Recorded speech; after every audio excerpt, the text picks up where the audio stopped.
Hello, lead mentors. This video is meant to walk you through how to access the notes that we have made for preparation for your payroll checks in April.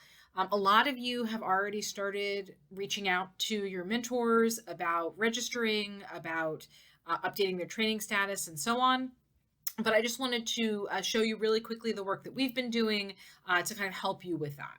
So if you go into your master list for this year, you'll find at the bottom of the master list on the second tab, a tab called database registration. So when you click on that, it's going to actually take you to a screen that looks like this. And what it's done is transferred all of the mentors over into this tab. And you have a column where you can note whether they are in the payroll database, and you have a column where you can note whether their contract has been submitted. Now, the work that we did over the last couple of weeks is this payroll database column. So we've gone into your school's payroll report to see who is there, who is not, whose training status needs to be updated, etc. So if you look at this column in this example, you'll see that of the novice teacher mentors, 4 of them are in the payroll database, which is great. One of them is not. So the ones who are not are going to show up in red. They need to register themselves. You cannot register them.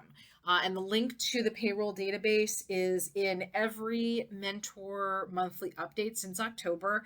And it's also in the lead mentor update if you want to share that as a backup. So any mentor who is listed as not having enrolled in the payroll database needs to register themselves.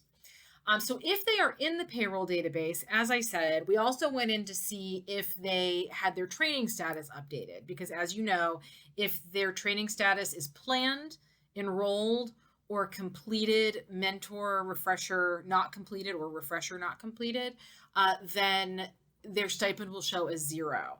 So anyone whose training status has not been updated also should have a note to the right of the contract submitted column. So don't miss those notes over there. So in this case, you'll see that Stregobor is in the database, which is good, but it doesn't look like he's taken mentoring novice teachers, or we haven't found a record of him completing mentoring novice teachers. So it might be that he's currently enrolled. It might be that he hasn't completed it. And so you'll want to follow up with anyone who has a note that says, did they take MNT, or check if enrolled in MNT, and so on. Now, Yaskier also has registered in the database, but his note is needs refresher. And that just means that they have not turned in the 3 refresher modules, which are available on the Novice Teacher Mentor Schoology site. And they'll need to do that as well. So again, make sure you're following up with your people who have not registered, or your people who have those notes, so that by the time we meet in later in April to go over your payroll report, you have it as updated as possible.